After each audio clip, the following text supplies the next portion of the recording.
हे guys, तो welcome to crack JEE and NEET platform. I hope आप सबकी JEE और नीट की प्रिपरेशन काफ़ी अच्छी चल रही होगी। तो चलिए उसी को आपकी प्रिपरेशन को एक एक्स्ट्रा एज देने के लिए हम शुरू कर रहे हैं केमिस्ट्री की एक जोरदार सीरीज जो कि कवर करेगी आपकी पूरी जेई मेंस और नीट की सिलेबस। यहाँ पे हम पूरे अपने केमिस्ट्री को डिस्कस कर रहे होंगे, फिजिकल, ऑर्गेनिक और इनऑर्गेनिक को। तो चलिए शुरू करते हैं हमारे इस आज की सीरीज को, जहाँ पे आज हम बहुत सारी चीज़ें सीखेंगे। और हम अपने पहले सीरीज को शुरुआत करते हुए सबसे पहले इलेक्ट्रॉनिक डिस्प्लेसमेंट इफेक्ट, जिसे बच्चे generally general organic chemistry GOC1 कहते हैं। तो यहाँ पे हम इस लेक्चर में बेसिकली रूप से पहले तो कार्बोकेटाइन, कार्बोनाइन और फ्री रेडिकल्स के बारे में बेसिक रूप से उसकी जानकारी लेंगे। उसके बाद इसमें आगे बढ़ते हुए हम इंडक्टिव और रेजोनेंस को काफ़ी अच्छे तरीके से एक अच्छे लेवल पे जाके समझ रहे होंगे।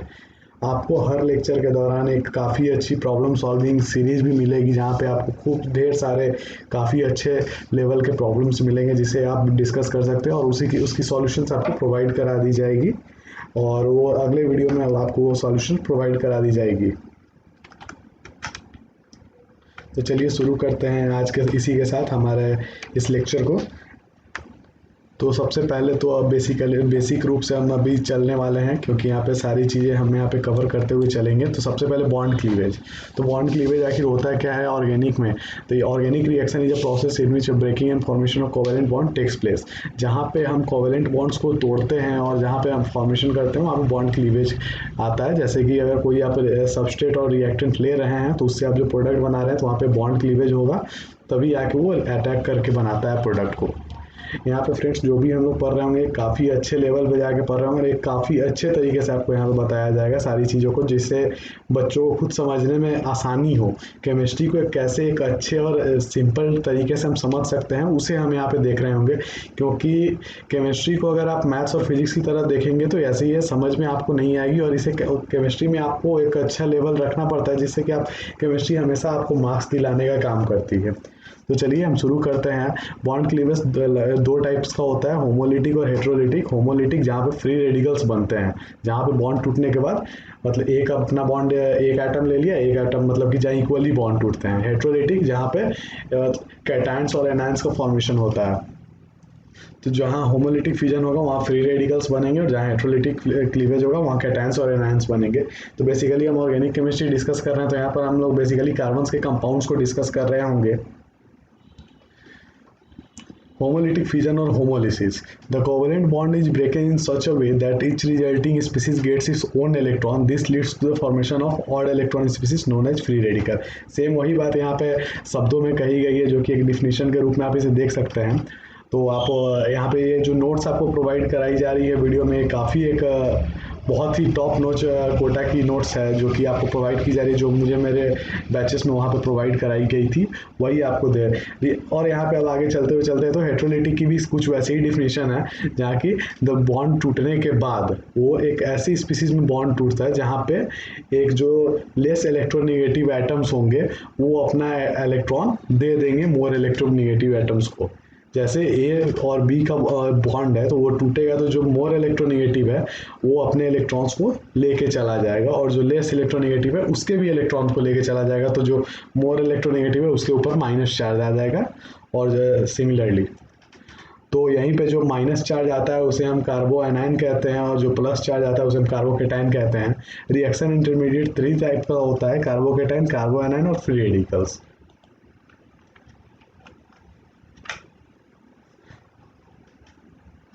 Carbocation.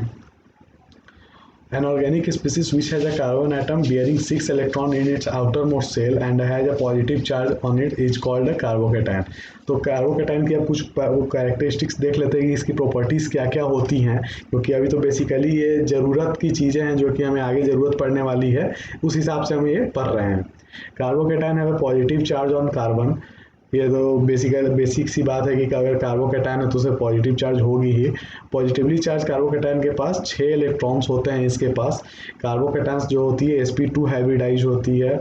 It stabilise presence electron, ये इलेक्ट्रॉन डोनेटिंग ग्रुप इसे स्टेबलाइज करता है, क्योंकि कार्बोकेटायन क्या है, एक तरह से बेसिकली आप ये समझ सकते हैं उसके पास इलेक्ट्रॉन्स की कमी है, उसके इलेक्ट्रॉन्स को कोई लेके चला गया तो उसके पास इलेक्ट्रॉन्स की कमी है, तो वैसे ग्रुप्स इसको स्टेबलाइज करेंगे जो इलेक्ट्रॉन्स देते होंगे, जैसे इलेक्ट्रॉन डोनेटिंग ग्रुप्स जितने भी होंगे वो इसे स्टेबलाइज करेंगे। आगे हम कार्बोकेटायन को काफ़ी अच्छे तरीके से डिस्कस कर रहे होंगे क्योंकि इसका काफ़ी रोल है।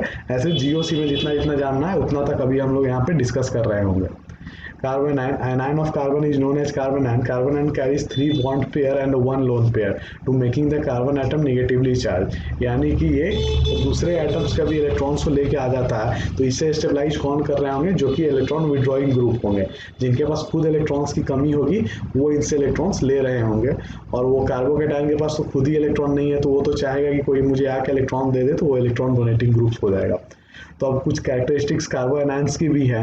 कार्बोएनायंस जो कि होती है sp3 हाइब्रिडाइज होती है और इसकी ज्योमेट्री पिरामिडियल से होती है। ये हेट्रोलिटिक बॉन्ड फ्यूजन से बनता है, ये तो हमने देख ही चुके हैं। Carbon free radicals, carbon free radicals are odd electron species. जितने भी कार्बन फ्री रेडिकल है सारे के सारे ऑड इलेक्ट्रॉन स्पीसीज है। और ये कैसे बनते हैं, तो ये होमोलिटिक फ्यूजन से बनते हैं। इसकी भी हाइब्रिडाइजेशन sp2 ही होती है और इसे स्टेबलाइज करते हैं इलेक्ट्रॉन रिलीजिंग ग्रुप, जो कि इलेक्ट्रॉन रिलीज कर देते हैं एक इलेक्ट्रॉन, तो वो उसे इलेक्ट्रॉन रिलीजिंग ग्रुप्स इसे स्टेबलाइज करती हैं। Free radicals generally neutral electrophiles होता है।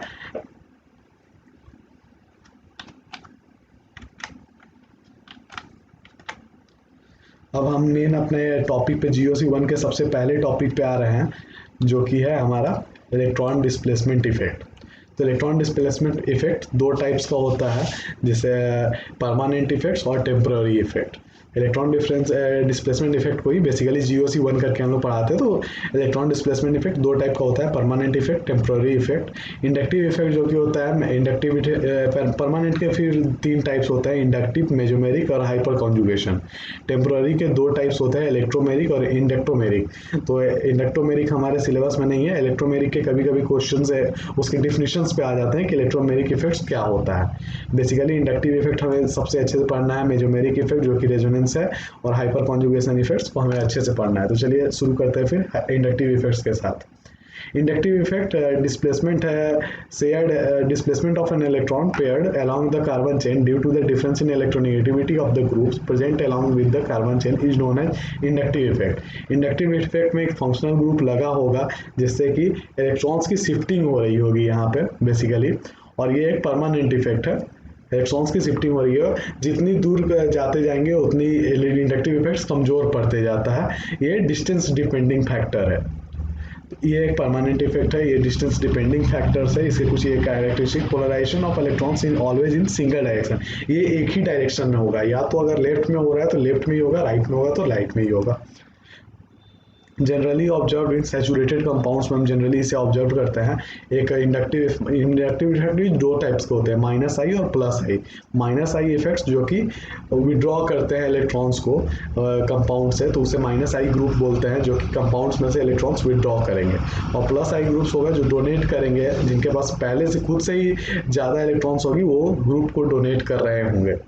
तो माइनस आई इफेक्ट्स के अंदर कौन कौन से ग्रुप आएंगे, वो ग्रुप्स आएंगे जिनके पास खुद ही इलेक्ट्रॉन्स की कमी है, तो वो आएंगे जिससे कि वो स्टेबलाइज कर पाए खुद को करने में। जैसे एक माइनस आई की पूरी टेबल है, सबसे स्ट्रॉन्ग माइनस आई NF3 की, उसके बाद NH3 की, फिर NO2 की, फिर SO3H, इसी तरह से टेबल चलते चलते लास्ट में हाइड्राइड की है। यहाँ पे ये पूरी टेबल हमें याद रखनी पड़ती है क्योंकि माइनस आई की टेबल से हमें बहुत कुछ ज़रूरत पड़ती है। उसी तरफ अगर प्लस आई की टेबल हम देखते हैं तो प्लस आई में सबसे पहले अल्काइल ग्रुप्स, फिर O नेगेटिव, फिर CO नेगेटिव, ये यार कुछ प्लस आई ग्रुप है। प्लस आई ग्रुप ज़्यादा नहीं क्योंकि इनके पास पहले से ही देख रहे होंगे इनके पास इलेक्ट्रॉन्स बहुत ज़्यादा है, तो ये डोनेट कर सकते हैं किसी को भी जनरली।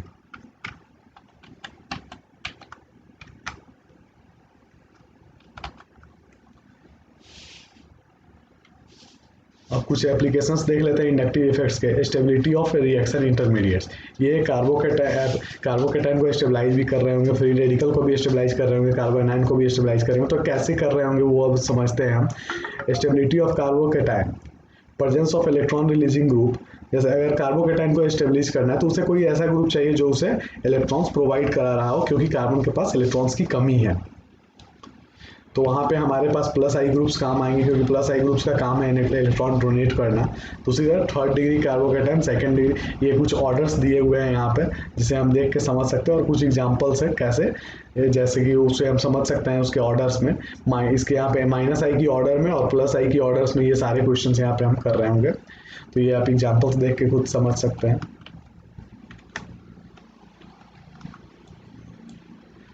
अब एक रूल आता है Bredt's rule. Bredt's rule basically कहता क्या है? ब्रेड्स रूल ये आपको बताता है कि जहां पर भी जंक्शन होगा, अगर कोई ब्रिज बॉन्ड है या फिर जंक्शन है, वहां पे प्लस चार्ज स्टेबलाइज नहीं कर रहा होगा। अगर वहां पे प्लस चार्ज है तो वो कंपाउंड सबसे लेस स्टेबिलिटी वाला कंपाउंड होगा। जैसे कि उसकी एक एग्जांपल नीचे दे रखा है यहाँ पे, कि अगर ये कंपाउंड है, ये कंपाउंड है और ये कंपाउंड है, तो यहाँ पे सबसे लेस स्टेबिलिटी बी वाले क्या होगा। और बाकी तो फिर कार्बोकेटाइन की स्टेबिलिटी हम उसके ऑर्डर से देख सकते हैं, 3 डिग्री, फिर 2 डिग्री, फिर 1 डिग्री। अगर जैसे सेकंड वाले में एग्जांपल में देखते हैं, तो यहाँ पे ब्रेड्स रूल नहीं लग रहा है, क्योंकि कार्बोकेटाइन ब्रिज वाले कार्बन पे नहीं है, साइड वाले कार्बन पे है। तो यहाँ पे सिंपली 3 डिग्री और 2 डिग्री का फैक्टर लग के इससे हम स्टेबिलिटी कर सकते हैं। स्टेबिलिटी फ्री रेडिकल, कुछ स्टेबिलिटी हम देख रहे हैं। स्टेबिलिटी ऑफ फ्री रेडिकल क्या है? स्टेबिलिटी ऑफ फ्री रेडिकल है presence of electron releasing group, जो हम पहले भी डिस्कस कर चुके हैं। प्लस आई ग्रुप की प्रेजेंस पे स्टेबिलिटी फ्री रेडिकल की डिपेंड करती है। और ये जैसे इसमें भी फ्री रेडिकल को आप बेसिकली सेम समझ सकते हैं कार्बोकेटाइन की तरह, इसके सारे एप्लीकेशंस को, और जो भी इसकी स्टेबिलिटी है वो बिल्कुल कार्बोकेटाइन की तरह सेम रहती है। 3 डिग्री, 2 डिग्री, 1 डिग्री इसकी भी स्टेबिलिटी होती है, और इसे भी इलेक्ट्रॉन विड्रॉइंग ग्रुप से ये दूर जाना चाहता है, क्योंकि इसे भी इलेक्ट्रॉन रिलीजिंग ग्रुप ही चाहिए कि जो एक ग्रुप इसको इलेक्ट्रॉन दे पाए। उसी तरह अगर स्टेबिलिटी ऑफ कार्बोनाइन देखें, तो स्टेबिलिटी ऑफ कार्बोनाइन डिपेंड करता है presence of electron withdrawing group, क्योंकि कार्बोनाइंस के पास तो पहले से ही खुद से ज़्यादा इलेक्ट्रॉन्स है, और तो वो ऐसे ग्रुप के साथ जाना चाहेगा जिसे इलेक्ट्रॉन्स की ज़रूरत होगी, तो वो उसे देख के अपने आप को स्टेबलाइज कर रहा होगा। तो यहाँ पे अगर कार्बोनाइंस की स्टेबिलिटी देखी जाए तो सबसे ज़्यादा 1 डिग्री, फिर 2 डिग्री, फिर 3 डिग्री। और यहाँ पे जैसे जैसे माइनस आई के ऑर्डर में हम देखेंगे, जैसे सबसे स्ट्रॉन्गेस्ट NF3 था, तो वो अगर आएगा तो कार्बोनाइन की स्टेबिलिटी को सबसे ज़्यादा इंक्रीज कर देगा। और सबसे कम हाइड्राइड ग्रुप थे, तो वो हम देख के समझ सकते हैं। यहाँ पे कुछ उसके एग्जाम्पल्स है, यहाँ पे स्टेबिलिटी ऑफ कार्बोनाइन की कैसे कैसे उसकी स्टेबिलिटी डिपेंड कर रही है। उसके लिए बेसिकली अगर हम माइनस आई के ऑर्डर और प्लस आई के ऑर्डर को याद रखते हैं तो हमें कोई दिक्कत नहीं होने वाली है।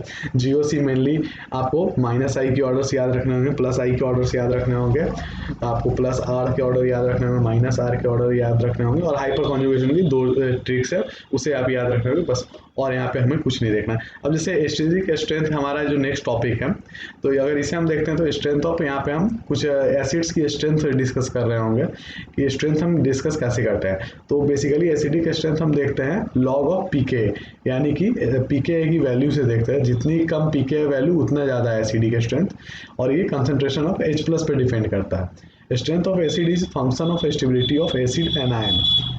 अगर एसिडिक स्ट्रेंथ की कुछ ऑर्डर्स हैं यहाँ पे, जैसे कि अगर हम हैलोजन सीरीज के हाइड्राइड के बारे में देखें, तो सबसे ज़्यादा मोस्ट एसिडिक HI, फिर HBr, फिर HCl, फिर HF। इसकी एक पूरी की पूरी टेबल है pKa की, उसे मैं आपको प्रोवाइड करा दूंगा, जिससे कि आप देख के वो टेबल को हमेशा अपने पास एक अपने स्टडी रूम में उसे पेस्ट कर सकते हैं, और उस टेबल के अकॉर्डिंग बहुत जगह आपको pKa वैल्यूज़ की ज़रूरत पड़ रही होगी, तो जहाँ पे ज़रूरत पड़ेगी वहाँ पे आप उसे यूज करेंगे। ऐसे बेसिकली आप कुछ टेबल इसके सीरीज याद रखेंगे तो उससे वो जनरली हो जाती है काम। उसी तरह कुछ अभी बेसिक्स देख रहे होंगे, बेसिक स्ट्रेंथ एमीन्स की। Basicity of amines is the most important for organic chemistry. Organic chemistry में अगर कभी बेसिसिटी का क्वेश्चन आता है तो ये 90% एश्योर्ड रहता है कि वो एमीन्स से ही क्वेश्चंस पूछ रहे होंगे। Basicity defined as the tendency to donate an electron pair for sharing, और बेसिसिटी भी हम डिफाइन कर रहे हैं पीके बी से ही, जहाँ पे कंसेंट्रेशन ऑफ हाइड्रोक्साइड आयंस हमारा मेन फैक्टर हो रहा होगा।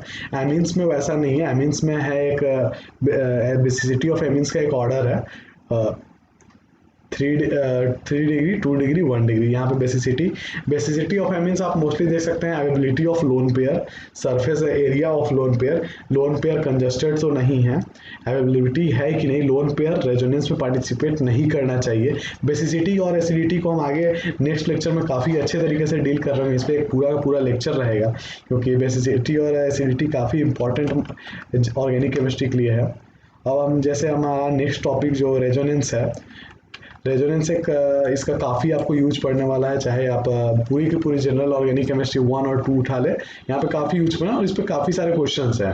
अगर जीओसी से क्वेश्चंस अगर मोस्टली कोई पूछना चाहता है तो वो रेजोनेंस पे ही पूछेगा या फिर एसिडिटी और बेसिसिटी पे पूछेगा, यही दो चीज़ों पे लोग क्वेश्चंस मोस्टली करते हैं। तो हम इन दोनों पे खूब सारे क्वेश्चंस इन पे फ्रेम किए हुए हैं, वो आपको प्रोवाइड करा दिए जाएंगे आपके होमवर्क के लिए, डीपीपीस के लिए, तो आप करके उसे हम लोग डिस्कस भी कर रहे होंगे। आपके जो भी डाउट्स होंगे वो हम टेलीग्राम अपने ग्रुप पे डिस्कस कर रहे होंगे। टेलीग्राम चैनल का लिंक डिस्क्रिप्शन बॉक्स में दे दिया गया होगा, तो वहाँ से आप टेलीग्राम पे आ सकते हैं और वहाँ पे ढेर सारे आपके केमिस्ट्री के नोट्स, फिजिक्स के नोट्स, बायोलॉजी और मैथमेटिक्स के सारे नोट्स हैं, और वहाँ पे कुछ काफ़ी अच्छे अच्छे टिप्स और कुछ जेई एडवांस और मेंस के मोस्ट प्रोबेबल क्वेश्चंस भी हैं, और वहाँ पे टेस्ट के क्वेश्चंस को भी डिस्कस कर रहे होते हैं। नीट के काफ़ी सारे सॉल्यूशंस वहाँ पे दे रखे हैं हमने, तो वहाँ पे हम लोग वो सारे को डिस्कस कर रहे होंगे। अब इसे रेजोनेंस को यहाँ पे हम समझते हैं। फिर अपने रेजोनेंस मेनली हम बेंजीन स्ट्रक्चर से समझने की कोशिश करते हैं, क्योंकि बेंजीन स्ट्रक्चर से इसे समझने में काफ़ी थोड़ी आसानी रहती है। रेजोनेंस होता क्या है? रेजोनेंस है डीलोकलाइजेशन ऑफ पाई इलेक्ट्रॉन्स को हम डीलोकलाइज करते हैं according to the given structure.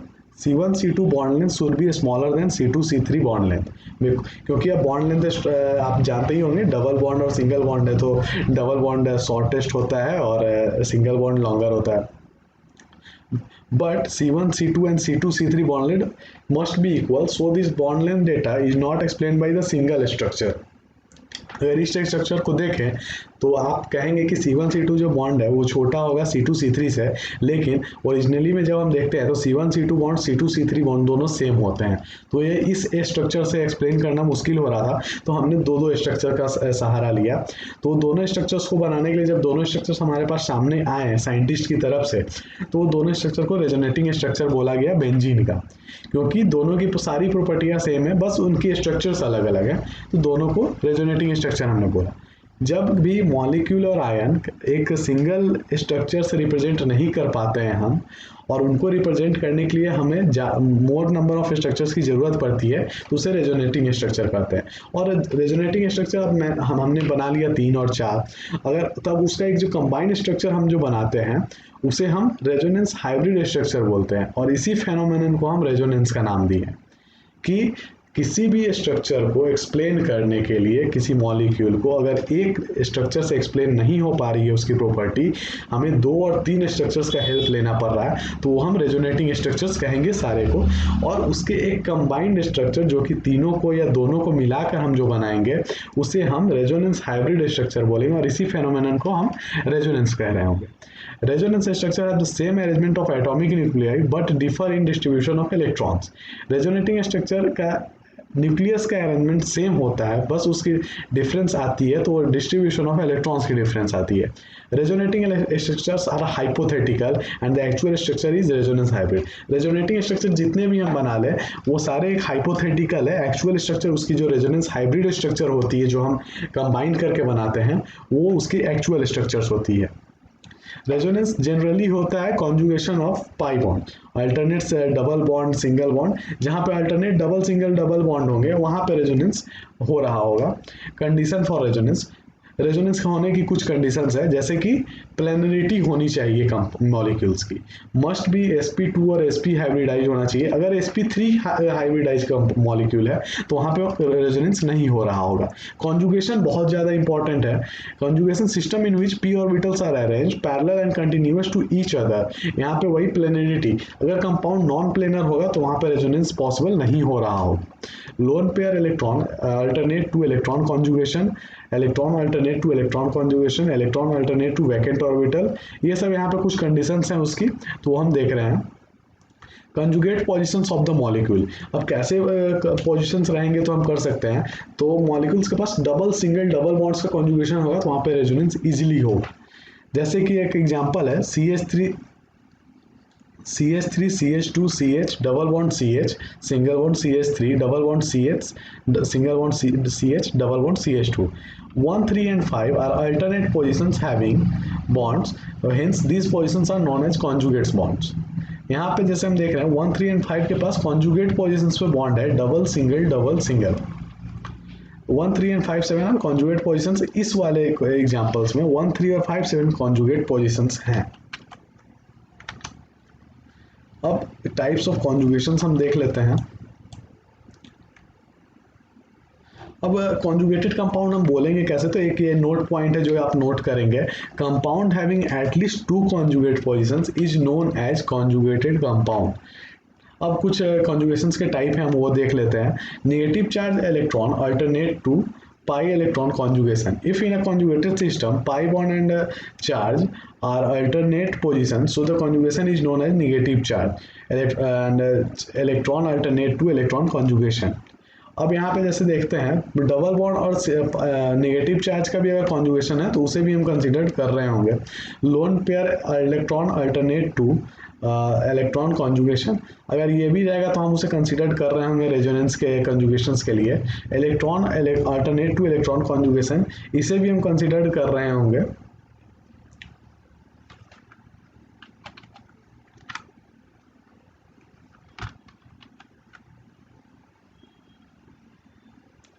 अगर lone pair electron alternate to vacant orbital होंगे, ये एक इंपॉर्टेंट फैक्टर है जो कि बहुत कम जगह डिफाइन किया जाता है। Lone pair electron alternate to vacant orbital positive charge conjugation, ये जहाँ पे रहेगा वहाँ भी हम रेजोनेंस का डिफाइन कर रहे होंगे। अब जैसे कुछ रूल्स हैं रेजोनेटिंग स्ट्रक्चर्स को कैसे बनाना है, तो उसके लिए कुछ रूल्स डिफाइन करे गए हैं। Electron flow occurs from high electron density to low electron density, electrons का फ्लो हाई से लो की तरफ होना चाहिए। नेगेटिव चार्ज से लोन पेयर इलेक्ट्रॉन, फिर सिंगल बॉन्ड इलेक्ट्रॉन, फिर पॉजिटिव चार्ज की तरफ होना चाहिए। Position of atoms can not be change, only the electrons are delocalized, सिर्फ हम पाई इलेक्ट्रॉन्स को डीलोकलाइज कर रहे होंगे, एटम की पोजीशन चेंज नहीं होनी चाहिए।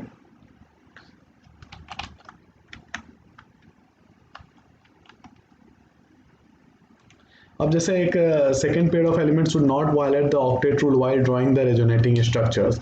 Above structures are not resonance from because in structure 2 nitrogen had 10 valence electrons. Each resonating structure must have the same number of unpaired and paired electrons 1 and 2, जैसे आप examples यहाँ पे देख सकते हैं। अब स्टेबिलिटी, रेजोनेटिंग स्ट्रक्चर्स में भी हम स्टेबिलिटी डिस्कस करते हैं, कौन सा ज़्यादा स्टेबलाइज होगा, कौन कम स्टेबलाइज होगा। एमंग बहुत सारे अगर रेजोनेटिंग स्ट्रक्चर आपके पास हैं तो जो नॉन पोलर रेजोनेटिंग स्ट्रक्चर होगा वो मोर स्टेबल होगा पोलर रेजोनेटिंग स्ट्रक्चर से। अब यहाँ पे नॉन पोलर और पोलर को भी हम समझ रहे होंगे। नॉन पोलर मतलब जिसका डाइपोल जीरो नहीं होता है, mu equal to zero, and the polar where mu not equal to zero. If two resonance structures have the same number of bonds, then the structure in which octet of every atom is complete is more contributing than structures having incomplete octet. अगर दो resonating structures है जहाँ पे एक की octet complete हो और दूसरे की ऑक्टेट इनकम्प्लीट है, तो जिसकी ऑक्टेट कंप्लीट होगी वो ज़्यादा स्टेबल रेजोनेटिंग स्ट्रक्चर होगा। तीसरी, रेजोनेटिंग स्ट्रक्चर जिनके पास सेम नंबर ऑफ बॉन्ड होंगे और जो न्यूट्रल स्ट्रक्चर होंगे, उसमें जो न्यूट्रल स्ट्रक्चर्स होंगे वो ज़्यादा स्टेबल होंगे जो चार्ज स्ट्रक्चर होंगे। जो बेसिकली अगर आपका ऑक्टेट्स भी दोनों में सेम है तो वहाँ हम देख रहे होंगे किसमें कौन चार्ज है और कौन न्यूट्रल है। जो न्यूट्रल स्ट्रक्चर होंगे वो मोर स्टेबल होंगे। उसके बाद जो चौथी कंडीशंस आती हैं वहाँ पे हम डिस्कस कर रहे होंगे कि चार्जेस के बीच में डिफरेंस, जिस मॉलिक्यूल्स में चार्जेस के बीच में डिफरेंस ज़्यादा होगा वो ज़्यादा स्टेबल कंपाउंड होगी, और जिसमें चार्जेस के बीच में डिस्टेंस कम होगा वो कम स्टेबल कंपाउंड्स होगी। यहाँ पे हम उसे समझ रहे हैं। अब एक रेजोनेंस के अंदर ही रेजोनेंस एनर्जी का एक टर्म आता है जो इसे हम डिफाइन करते हैं। Energy difference between two most stable resonating structure. Resonating structure तो आप बहुत सारे बना सकते हैं, लेकिन उसमें से जो मोस्ट स्टेबल रेजोनेटिंग स्ट्रक्चर है उनके रेजोनेंस, उनमें से रेजोनेंस हाइब्रिड के बीच की जो डिफरेंस होती है एनर्जी की, उसे हम रेजोनेंस एनर्जी बोलते हैं। ये है एक्सपेरिमेंटल वैल्यू होती है जो कि हम कैलकुलेट करते हैं हीट ऑफ हाइड्रोजिनेशन से। हीट ऑफ हाइड्रोजिनेशन को हम बेसिकली आगे चल के डिफाइन कर रहे होंगे कैसे हम इसे कैलकुलेट करते हैं। इसे कैलकुलेट करने की एक पूरी तरह से मतलब फार्मूलाज है और उसके कॉन्सेप्ट्स हैं, कैसे हम हीट ऑफ हाइड्रोजिनेशन किसी भी कंपाउंड्स के कैलकुलेट कर रहे होंगे और कैसे हम हीट ऑफ हाइड्रोजिनेशन की कंपेयरिंग भी करते हैं। जितनी ज़्यादा वैल्यू ऑफ रेजोनेंस एनर्जी होगी उतना ही ज़्यादा रेजोनेंस स्टेबलाइजेशन होगा, उतनी ज़्यादा स्टेबिलिटी होगी। जैसे resonance energy of benzene is calculated from the heat of hydrogen, जो कि हमने देख चुके हैं।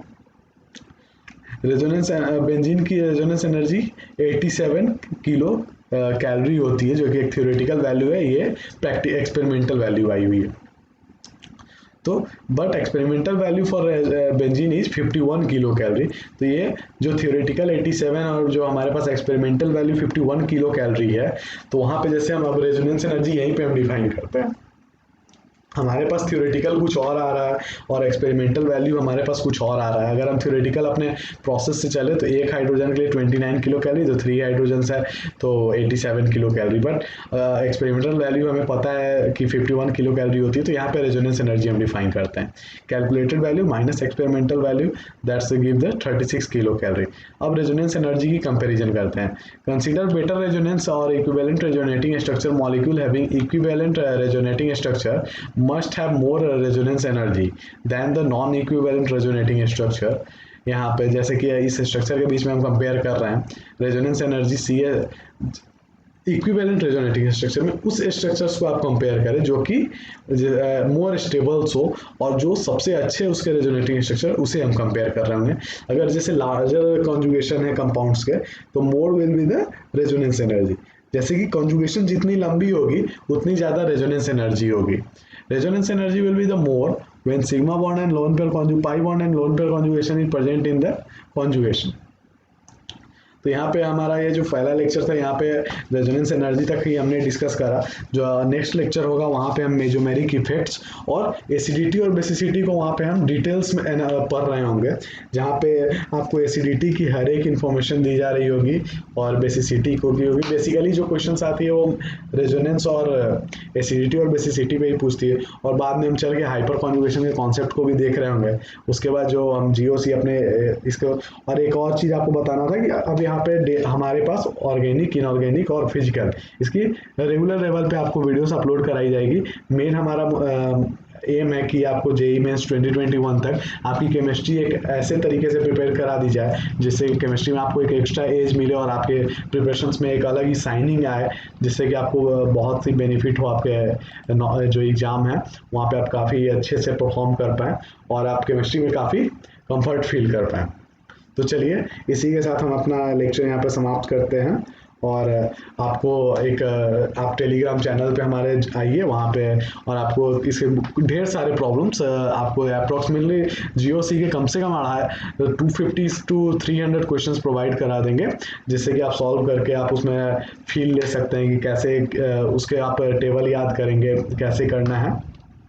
तो आप बिल्कुल कर सकते हो वैसे, और आप डिस्कशन करना चाहते हैं, किसी भी तरह की कोई डाउट है, तो आप टेलीग्राम चैनल का लिंक डिस्क्रिप्शन में दिया हुआ है, वहाँ जाकर आप चैनल को सब्सक्राइब करें, लाइक करें और अपने फ्रेंड्स के साथ शेयर करें, क्योंकि एक केमिस्ट्री चैनल एक बिल्कुल आप जैसे समझना चाहते हैं बिल्कुल हम वैसे समझा रहे हैं, और एक अलग ही कोटा के टॉप नॉच लेवल की तरह से आपको समझाने की कोशिश की जा रही है। क्योंकि खुद वहाँ पे जो मैंने टॉप बैचेस में सीखा है, जो अपने एचओडी से सीखा है, मैं उसे बिल्कुल उसी तरह से आपको डिलीवर करने की कोशिश कर रहा हूँ कि आप भी वो चीज़ फील ले पाएँ। और ये आपको बताना चाहता हूँ, ये बिल्कुल फ्री ऑफ कॉस्ट रहेगा। पूरा का पूरा सिलेबस केमिस्ट्री का हम यहाँ अपलोड कर रहे होंगे, और बहुत ही जल्द फिजिक्स और मैथमेटिक्स का भी सिलेबस अपलोड हो रहा होगा। तो चैनल को लाइक करें, सब्सक्राइब करें और अपने दोस्तों के साथ शेयर करें। सो लेट्स जय हिंद।